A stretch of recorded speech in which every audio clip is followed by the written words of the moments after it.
Tierra, ¿no?, en los efectos de los terrenos, hace 12.000 años es cuando se concluye la última glaciación, el periodo de frío. Se supone que ahora mismo, por ejemplo, vivimos en un tiempo intermedio de una glaciación, tenemos un mejor tiempo, que por eso se dice que el planeta cambia el clima.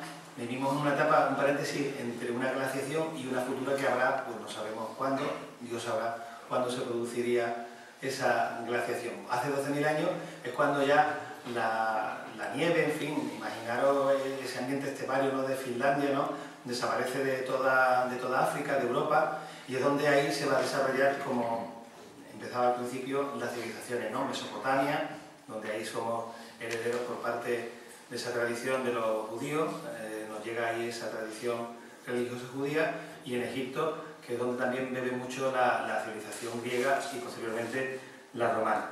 Bueno, pues imaginaros que aquí en todo el Mediterráneo, el creciente fértil de Oriente Medio y demás, hay una gran abundancia de especies, de especies animales y de especies vegetales, y la utilización, el cultivo de esas especies es lo que va a desarrollar ya las sociedades humanas como las conocemos ahora. Muy primitivas, muy originarias, pero es donde va a, podemos decir, inventarse la ciudad. Nos reunimos en torno a una ganadería, nos reunimos en torno a una agricultura. Eso nos permite desarrollarnos como sociedad, porque ya cada uno tiene encomendada una misión en la ciudad, en el grupo, y eso permite pues que cada uno se especialice, tener la comida asegurada y bueno, pues el tener esa vida social, ¿no?, que fue el origen de lo que somos ahora, ¿no?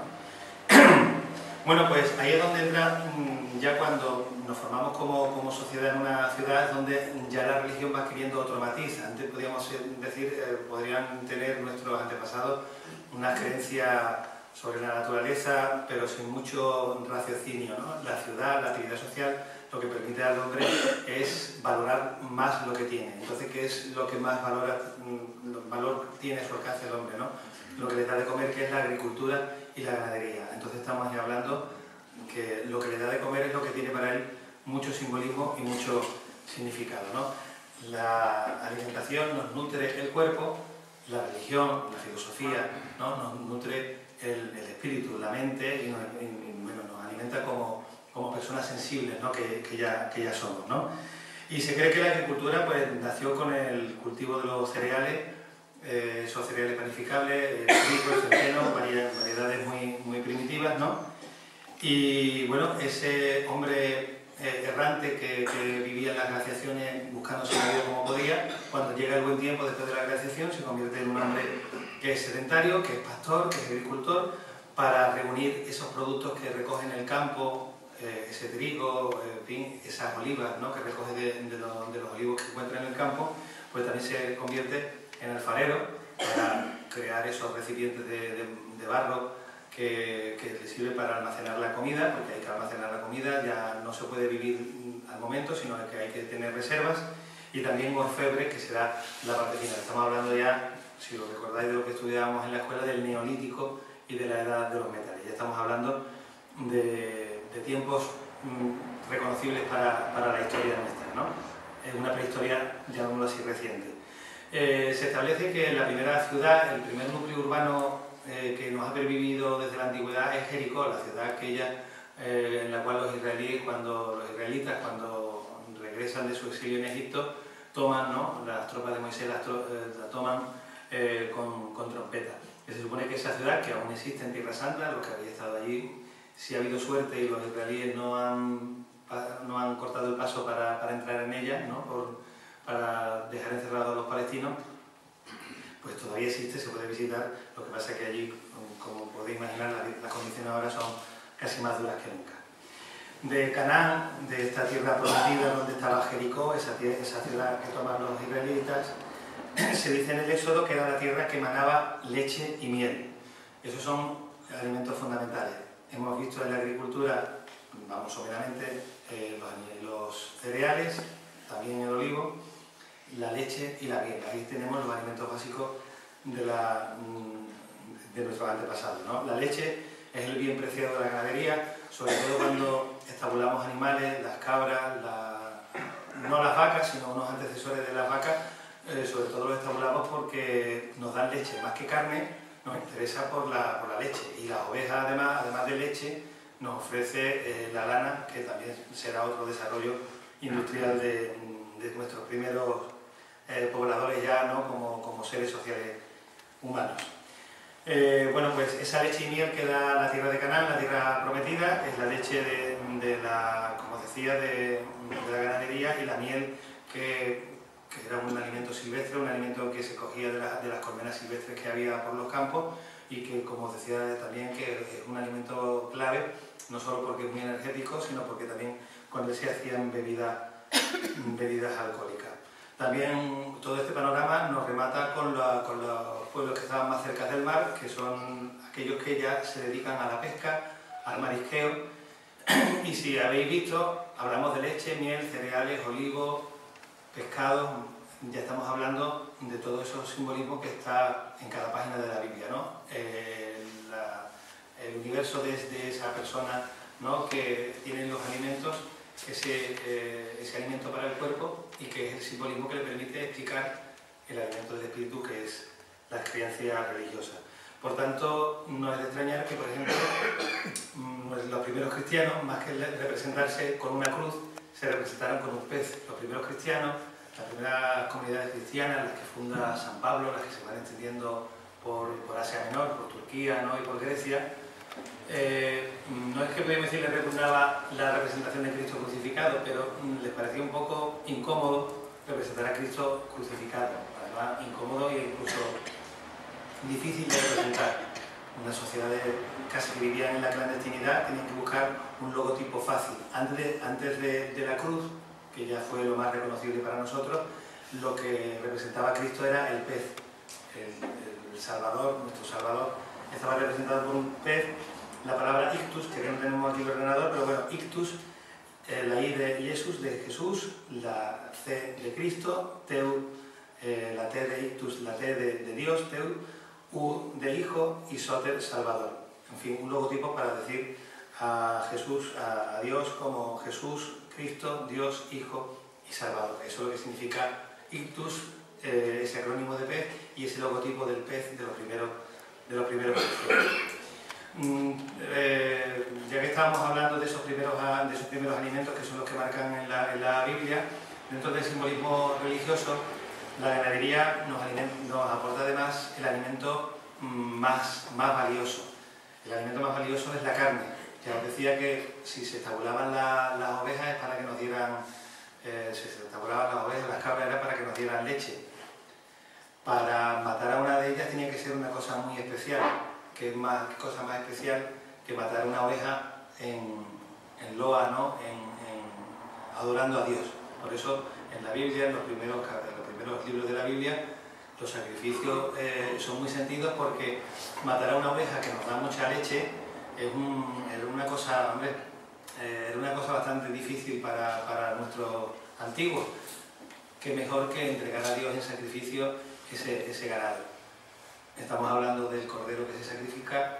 Vosotros como cofrades, ya sabéis, cada domingo Dios se sacrifica por nosotros en la Eucaristía como cordero de Dios, y es una evolución, es un heredero de toda esa creencia, de ese sentimiento, de ese alimento espiritual de nuestros antepasados. Jesús es el Hijo de Dios, que se brinda como sacrificio, y donde se instituye la Eucaristía, una Eucaristía que se instituye en el Nuevo Testamento, momentos antes de que Jesús vaya a rezar a Getsemaní, al huerto de los olivos, o también se dice que Getsemaní, la traducción exacta del hebreo es el lagar de los olivos, es decir, no es solo un huerto, es donde se prensa el aceite, es decir, donde se produce el sacrificio. Así que Getsemaní no es solo el huerto donde Dios está llorando, donde Jesús está llorando para entregarse en su sacrificio, sino donde de verdad se sacrifica Jesús. Getsemaní, el lagar. Bueno, pues antes de entrar en el olivo, hablando del pan, estamos hablando de una unión muy pura en el pan, que es la unión del agua, de lo más puro que podemos encontrar en la naturaleza, y el trigo, que era el alimento básico, el alimento que nuestros antepasados tomaban a diario, ¿no?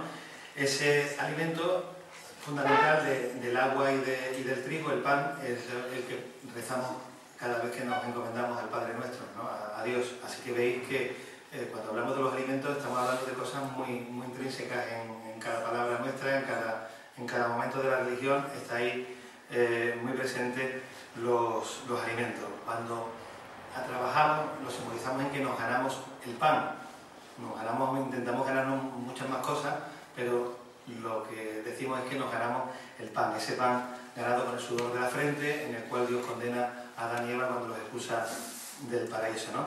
Y compartir el pan, que es lo que hace Cristo en la Santa Cena, es lo que, bueno, es uno de los más sencillos y íntimos ritos que hacemos a diario. No nos damos cuenta, pero en verdad lo que hacemos todos los días en nuestra familia, o cuando nos reunimos con unos amigos, o cuando mañana nos reunamos en una venta o una excursión con la persona a quien queremos, con nuestros cofrades, lo que compartimos es el pan.